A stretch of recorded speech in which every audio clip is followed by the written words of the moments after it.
Okay, my name is John Blaine Taylor, and I've lived in Calgary since 1980. I grew up in Cornbrook, Newfoundland, and I had multiple jobs. Because I could never hold down a job, and not for lack of trying, but that's life sometimes. I managed to make it this far. It wasn't always easy, but I but I made it. And actually, to land up here is really it's pretty damn good. Actually, I'm amazed things turned out as well as they have.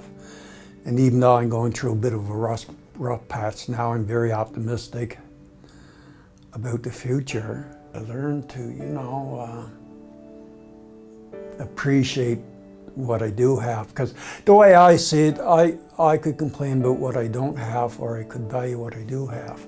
So it's an obvious, for me, it's an obvious choice, So no, I'm just very, very fortunate. In the time I was hanging on to a job as long as I could, and then I would get depressed and just whatever, various reasons. So it was up and down, up and down. So what I would do, I would basically during the good times just save what money I could, and but I managed to keep it all together. So, and actually I'm proud of that. The golden years, okay, when you think golden years, you think sunset. But I'm looking east and I'm looking at sunrise, because I can do a lot with that bit of money. The trick is, I have put a lot into it. That's just life. The government doesn't give you happiness every month. It doesn't work that way. That has to come from me. That's just how it is. That's 4 to 7 billion people on the planet. That's how it is for everybody. Nobody gets a free ride.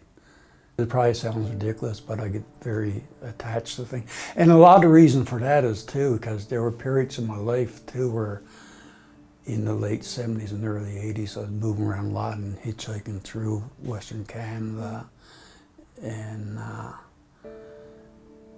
not being, basically living out of a backpack, and living a lot of different places.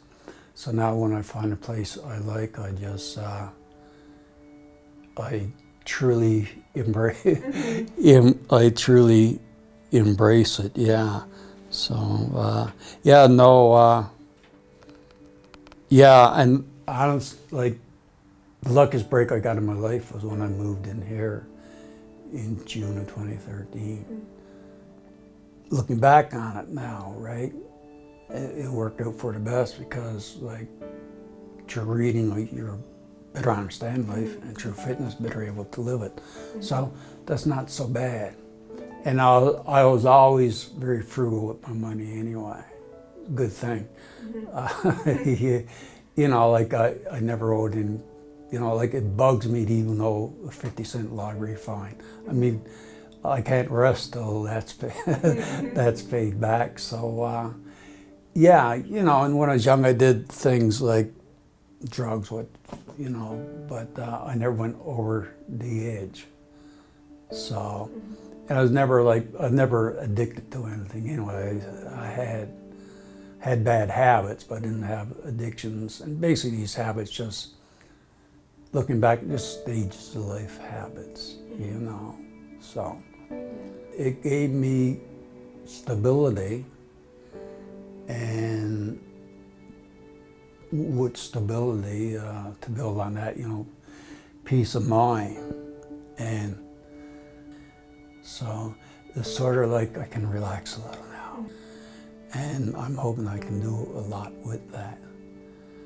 I mean, a lot. And I've been singing concert down at Cup since 1913. See, that's how old I am. I'm getting my centuries mixed up since 2013. And that's actually helping, but it takes time. Things don't always work out the way you want to, but generally, almost always, if you put in a solid effort, you may fail the ultimate goal, but you learn something along the way. Yeah. Things invaluable. See, I learned things from my deep depressions in the 80s, and it's only now I'm starting to look back and realize that, yeah, this was really a learning period. Mm-hmm. You know, because I was born with a contemplative nature. Mm-hmm. You know, I love peace and quiet. I love solitude, like a few friends, and it's nice to have some. You know, now just where years ago we meet people and go for beer. Now we just go for coffee. You know, and that's pretty good. Mm-hmm. Home is my refuge. That's what it has. This is more, let's say, you're having a very bad day or another job didn't work out and you're really feeling terrible.